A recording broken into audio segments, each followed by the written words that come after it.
안녕하세요, 구독자님들. 저는 처음 인사드리는 30대 중반의 결혼 1년차 여자입니다. 혼자 사는 싱글 친구들이 유독 많은 저였어서 결혼은 정말 남일이라 여기며 살았는데요. 어떻게 인연이 닿아서는 남편과 결혼까지 꼬리를 하게 되더라고요. 남편은 1살 연상의 자영업자이고 현재 동네에서 카페 2곳을 운영하고 있습니다. 말만 자영업자이고 사장이지 실상은 가게 장사가 힘들어 월급쟁이인 저랑 비슷한 수준의 수입을 벌어들이고 있고요. 그래도 부부가 같이 각자의 위치에서 일하면서 게으름 피우지 않고 잘 살아보려는 중입니다. 근데요, 최근 들어선 자꾸만 혼자 살았으면 어땠을까 싶은 후회가 들더라고요.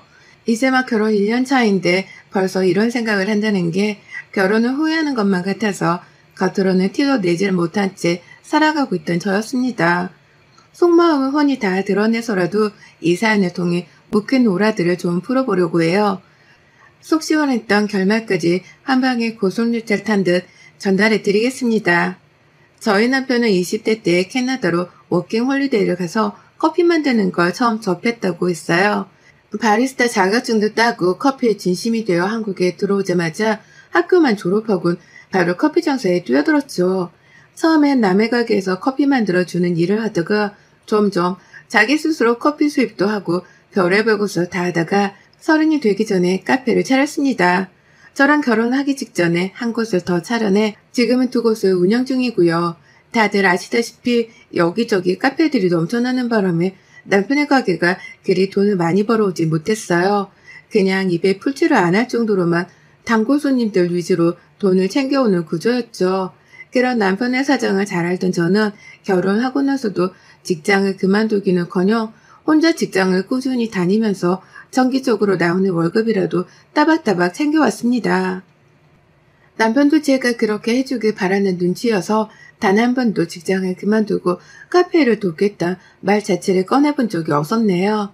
그렇게 지금껏 1년을 잘 버텨온 채 부부 생활을 유지 중이었고요. 결혼하면 힘든 건 돕고 즐거운 일이 있으면 기쁨을 나누며 한마음 한뜻이 되어 살면 그만인 줄 알았습니다. 어릴 적부터 스스로 고생하고 부딪혀서 카페까지 차려낸 남편을 굳게 믿었어요. 열심히 살아왔던 만큼 앞으로도 가정에 열심히 충실하며 살 거라고 말이죠. 하지만 제가 연애하며 겪은 남편의 모습은 결혼 후 사뭇 다른 점을 보였어요. 결혼해보니까 남편의 입에서 욕이 나올 정도로 마마 보이더라고요. 그 무시무시하다는 마마보이 남편이 하필 내 남편으로 딱 걸린 것이었습니다. 주변의 시댁과의 갈등, 그리고 남편이 마마보이라는 비슷한 문제 때문에 저 결혼할 때 이혼을 해버린 친구가 하나 있어서 저의 긴장감은 극도로 날있었어요. 그 친구의 말로는 마마보이인 남편이랑은 한시라도 더 살았다간 숨통이 끊어질 것 같아서 살기 위해 이혼을 했다고 하는데 나도 곧 그 친구처럼 숨통이 끊어지는 경험을 하려나 싶어 걱정이 태산 같더라고요. 겁을 먹고 갈등을 최소화하기 위해서 긴장을 하던 저와는 달리 남편은 참 속도 없이 살았습니다. 잘 버텨오던 부부생활 같아 보였지만 실상은 정말 진흙탕 바닥을 방불케 했죠. 시어머니께서는 저희 친정엄마랑 나이가 똑같으세요. 젊은 적에 학습지 교사를 하셨다고는 하나 오래전에 일을 그만두셨고 지금은 가끔 식당 알바를 나가시며 심심풀이로 일을 하고 계셨답니다. 남편이 용돈도 드리고 있는 걸로 알고 있고요. 다만 남편이랑 제가 생활비를 제외한 다른 어떠한 지출에는 간섭을 하지 않기로 했던 바람에 정확한 용돈 금액은 알지를 못합니다. 저도 저희 친정 부모님께 용돈을 드리고 있었는지라 그 점에 대해선 따로 언급도 하려 하질 않았고요. 그런데 시어머니께서 저를 향한 내정 간섭이 좀 많이 심하셨어요. 나는 시어머니나 내 남편한테서 용돈 얼마를 받고 계시던 말던 내 남편이랑 얼마나 자주 연락을 하고 만나던 말던 신경을 끄고 살려고 노력하는데 어머님은 정반대로 행동을 하시는 겁니다. 혹여나 남편한테서 생활비라도 많이 받으면 어쩌나 걱정이 되셨던지 그래서 이번 달에도 생활비 말고는 돈 더 안 받은 거 맞지? 확실하지? 라며 확인을 하겠다고 주기적으로 물어를 보셨고요. 혹여나 아들이 호구 잡힌 건 아닌지 중복 확인을 해야겠다며 저희 부부 생활비가 꽂히는 통장을 보여달라고 요구하기까지 하셨어요. 통장에 찍힌 금액을 봐야지만 안심이 될 것 같다는 속마음을 겉으로 말씀하시면서까지 말이죠. 내가 남도 아닌 며느리인데 며느리가 남편한테서 생활비를 좀 더 받게라도 하는 게 뭐 그리 잘못된 일인 건가 싶었습니다. 실제로 남편이 생활비를 더 보태주기라도 했으면 제가 이렇게까지 화가 나진 않았을 텐데요. 남편은 남편대로 돈 쓰는 거에 간섭을 하지 말자고 선을 긋고 살던 와중에 시어머니가 눈치 없이 돈 관리에 관여를 하겠다며 저를 닥달하는 상황이었기에 우라통이 말도 못하게 컸었습니다. 하지만 문제는 이뿐만이 아니었죠. 남편은 자기 엄마가 하는 말은 무조건 따른다고 하면서 시어머니가 시키는 대로 말을 들으라고만 했어요. 통장을 달라고 하면 드리고 돈이 필요하다면 드리라고 하며 급기야 제 월급에서 시어머니 용돈까지 챙겨드리란 말을 은연중에 뱉더라고요. 그도 모자라 시어머니가 하시는 일이 별로 없어 평소에 심심할 테니 집에 오신다고 해도 늘 문을 활짝 열어드리라고 하더라고요. 집 비밀번호도 이미 가르쳐줬다고 하면서 말입니다. 사는 집이 저랑 남편 둘이서 반반 모아 대출받아 얻은 전셋집이었어요. 근데도 남편은 일방적으로 혼자 시어머니께 비번을 알려들어선 어머님이 집안으로 마음껏 들어오실 수 있는 발판을 마련해줬고요. 본격적인 부부 사이 문제는 그것부터 시작되었죠. 제가 남편이랑 요즘 들어 부쩍 많이 싸우기 시작했어요. 뭐 평상시에도 마마보이 같은 말을 해대는 남편 때문에 섭섭한 게 많아 속이 상할 적이 많았었고 실제 마마보이처럼 행동까지 하는 남편 때문에 정이 확 떨어져서 입을 다문 적도 많긴 했습니다. 그 바람에 마음이 사소한 다툼도 분명 많았어요. 잘 지내려고 노력을 한 덕분에 다시금 관계가 원상복귀를 빨리 하곤 있지만 늘 제 마음을 속상하게 만드는 건 남편이었고 화해를 하려고 다가가는 건 저였습니다. 관계가 참 일방적이고 바뀌질 않았죠. 그런데 그간 결혼 생활을 하며 쌓였던 것이 극도로 표출이 되기 시작한 건지 요즘 들어서는 정말 지치고 힘들더라고요. 남편한테 섭섭하다고 말을 해보려 해도 이 사람이 일방적으로 시어머니 편만 들고 제 말은 바쁘다며 들으려고도 하질 않던 바람에 제대로 대화도 나누지 못하는 중이었어요. 거리두기가 해제되고 나서부터는 남편 가게가 조금 더 바빠지기 시작해서 남편이 일을 더 많이 하는 중이었거든요. 그러니 저는 저대로 팔자에도 없는 대화를 하려는 건 진작에 포기를 했고 그저 남편이랑 더 멀어지지만 말자는 생각으로 견뎌내고 있었습니다. 하지만 그러는 와중에 시어머니가 자기 아들 보고 싶다며 자꾸 내 집에 비밀번호를 누르고 들어오셨고요. 한 번은 제가 퇴근을 하고 막 옷을 갈아입고서는 침대에 누워쉬려고 했는데 문을 따고 들어오셔선 아들 이름을 부르며 엄마 왔다 하시더라고요. 그 말에 온몸에 소름까지 돋았을 정도로 혈압이 상승했었답니다. 하루 종일 너무 힘들었던 날이었는데 내 집안에서 제대로 쉬지도 못하고 시어머니를 배워야 했던 그 상황이 정말 역 같았으니까요. 하루 이틀이 아니었어요. 어머님은 자기 마음 꼴리는 대로 불규칙적으로 저희 집을 방문하셨고요. 제가 남편이랑 부부싸움을 해서 사이가 서먹한 와중에도 눈치 없이 집에 오셔서는 대놓고 네가 먼저 사과해. 밖에서 장사하고 오는 사람이랑 기싸움이라도 하려는 거야? 라며 저를 나무라셨어요. 남편은 더욱 시어머니라는 기둥 아래에 서서는 기고만장해져 갔고요. 저는 시어머니와 합세한 남편에게 억지로 사과까지 해가며 늘 분위기를 맞춰주는 사람이 되어 있었죠. 결혼 1년 차가 되니 저는 딱 이 집안에 쓸모가 없는 사람이 되었답니다. 없어도 그만인 사람이었고 오히려 남편과 시어머니의 화풀이 대상이라고 표현을 하는 게 들어맞겠다 싶을 정도였죠. 그런 취급도 제가 겨우겨우 참아내고 있었는데요. 시어머니가 글쎄 도를 넘어도 한참 넘으려 하시더라고요. 그것도 남편이랑 저의 사적인 부부 사이 문제까지 들먹이면서 말입니다. 그날 제가 남편이랑 또 시어머니 때문에 아침 출근길부터 싸움을 했었어요. 시어머니가 집으로 상의 한 번 없이 소파 하나를 보내셨거든요. 남편이 허리가 아프다고 칭얼댄 바람에 시어머니가 아들 걱정이 된다며 일방적으로 저희 집 소파를 바꿔주셨던 겁니다. 누가 봐도 저렴해 보이고 저희 집에는 어울리지도 않는 갈색의 요상한 소파로 말이죠. 기존에 있던 소파를 가지고 있던 마당에 큰 새 소파를 받게 되며 난감했어요. 밤새도록 참고 참다가 다음날 아침이 되자마자 남편에게 쏘아댄 거였고요. 어떻게 이런 집안일 문제에 마음대로 개입을 하시냐고. 이 집에 사는 나는 보이지도 않는 거냐면서 남편한테 섭섭하단 문제와 더불어 너무 막무가내시라며 솔직하게 말을 했습니다. 하지만 남편은 역시나 자기 사랑이 대단한 엄마를 향해 비난을 하는 저부터 원망을 하더라고요. 상황을 따져보기는 개뿔, 앞뒤 사정 따져보지도 않고서 남편 앞에서 시어머니 앞담화를 하냐? 라며 저의 태도를 가지고서 싸움을 키웠죠. 도무지 대화라는 것이 불가능했습니다. 제가 A에 대해 힘들다고 말을 하면 남편은 꼭 B에 대해서 문제 제기를 하면서 싸움을 더 파국으로 키웠거든요. 한참 말싸움을 하다가 출근에 늦겠다 싶어서 부랴부랴 집을 나섰어요. 그리고 저녁에 집에 가기 싫다는 생각만 내내 하다가 억지로 집에 도착을 했답니다. 그런데 남편이 있더라고요. 요즘 한참 바빠서 퇴근도 늦게 하던 사람이 집에 있길래 놀랬는데 역시나 시어머니도 그 옆에 계시더라고요. 남편이랑 제가 싸웠다는 소리를 전에 들으신 건지 저를 향해 불만이 가득한 표정으로 이미 입이 대발 튀어나온 채로 서 계셨습니다. 여전히 두 개인 우리 집 소파를 보면서 너 내가 사준 걸로 왜 안 바꿨니? 이 소파는 언제 버릴 건데? 라며 화까지 내셨죠. 이게 화낼 문제인가 싶더라고요. 오히려 나한테 미안하다고 상의도 없이 소파를 집에 들여서 잘못했다고 용서를 구해도 모자랄 판국에 자기가 사준 소파를 바로 사용하지 않고 있다며 불만 가득한 채로 팔짱을 끼고서는 저한테 쏘아대시는데 정말 맘 같아선 제 머리를 스스로 때리고 싶었을 정도였습니다. 그렇게 해서라도 이 말도 안 되는 상황을 억지로 벗어나고 싶었어요. 그러다 남편이 아유 짜증나 진짜 못 살겠네 라는 말을 하고서는 안방으로 들어가 버렸고요.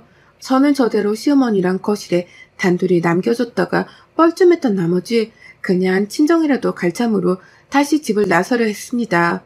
진짜 저도 더는 등신짓을 그만하고 싶더라고요. 무례한 사람들 앞에서 잘못한 것도 없는데 비율을 맞춰주는 것도 한계가 있었으니까요. 그런데 그때 시어머니가 저를 붙잡으셨어요. 정말 다급하다는 듯이 집을 나서려는 저를 옷부터 끄집어 당기시길래 이제서야 어머님이 며느리한테 먼저 사과라는 걸 하시나 보다 싶었습니다. 드디어 스스로에게 잘못의 책임이 있으니 며느리한테 사과를 해야겠다는 결심을 하신 줄 알았어요. 그래서 저도 집을 나서려다가 못 이기는 척 저를 잡아당기는 어머님을 뒤돌아봤는데요. 그 순간 저는 제 도기를 의심하고야 말았습니다. 따스하게 저를 붙잡고서는 나가지 말라 회유라도 하실 줄 알았던 어머님은 제가 생각하던 상상했던 것과는 정반대의 표정으로 나리선 채로 저를 노려보고 계셨어요. 그리고 바로 나리선 표정만큼이나 날카로운 말투로 제게 쏘아대셨답니다. 너 출가해니 어디 가려는 거야? 집이라도 나가려는 거야 이 시간에? 라면서 말이죠. 그리고는 숨도 쉬지 않고 다음 말을 뱉어내셨어요. 내가 말했지? 너 출거해인이라고. 네 서방이랑 싸움을 했으면 얼른 가서 손이 파리 되도록 빌며 수그려야 할 거 아니야. 라고 하면서 제가 지금 사과를 해야 하는 거라는 헛소리를 하시더라고요. 나는 아무것도 잘못한 것이 없이 이 상황을 맞닥뜨렸는데 시어머니는 오히려 제가 남편에게 싹싹 빌면서 사과를 해야 한다고 절 끌고 안방 앞까지 가셨답니다. 남편은 안방 안에서 문을 활짝 열어놓곤 저 들으라는 식으로 소리를 쳤어요. 사과 안 받아. 목소리도 듣기 싫으니까 가고 싶은 곳으로 집 나가라고 해. 라면서 제가 하지도 않은 사과를 안 받겠다고 벌써 벽을 치더라고요. 그러니 시어머니는 남편의 말에 더 호들갑을 떠시며 제 귀에 소리치셨죠. 네 서방 지금 화 단단히 났잖아. 그러면 네가 네 남편 팔가락이라도 핥으면서 용서를 구해야 할 거 아니야. 네가 왜 이 집에 시집을 왔는데 내 아들 비위 맞추고 잘 살라고 내가 결혼 허락까지 해줬더니만 뭐하고 있는 짓이야 이게? 라고 말이죠.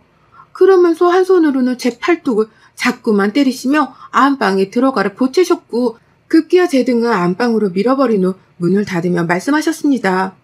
정네 남편 화가 안 풀리겠다 싶으면 네 몸뚱이라도 받치든가. 가시네가 몸뚱이 둬서 뭐 할라고.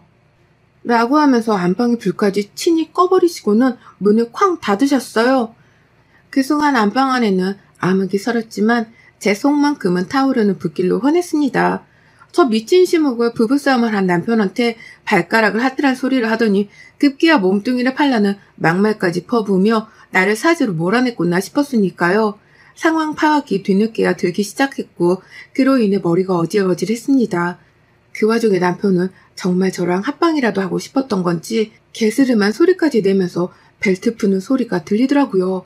그 바람에 저는 딱 맹수라도 본 듯 괴성을 질러가며 안방 안에서 난리를 피웠어요.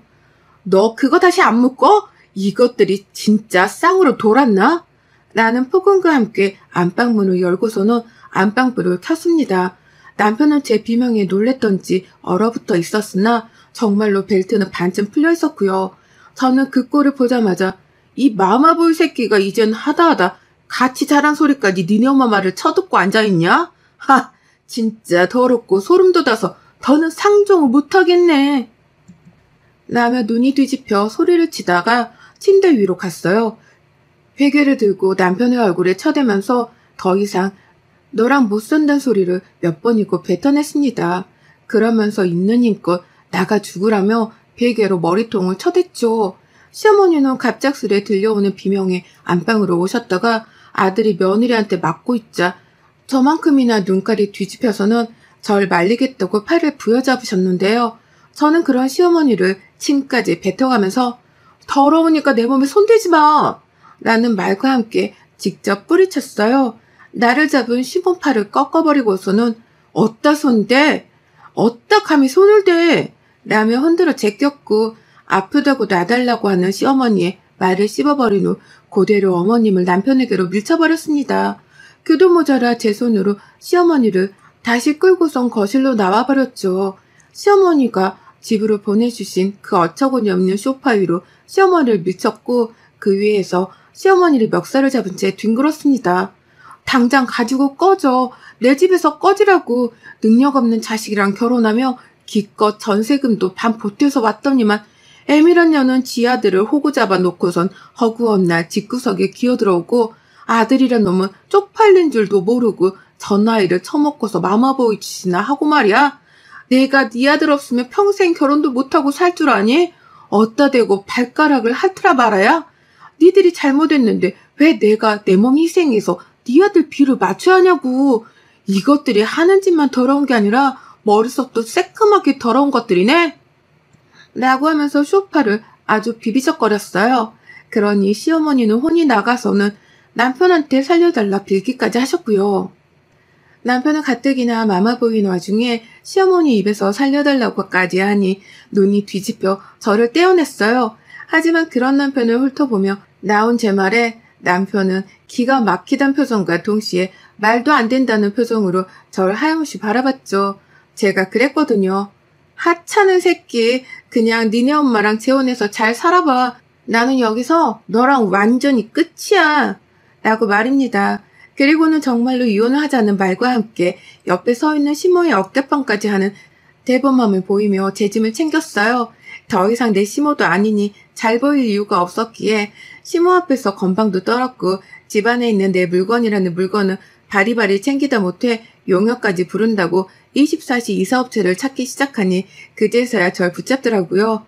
이게 무슨 말 같자는 상황이냐면 자기 엄마가 사준 소파 때문에 이혼을 하는 부부가 어딨냐 하면서 말이죠.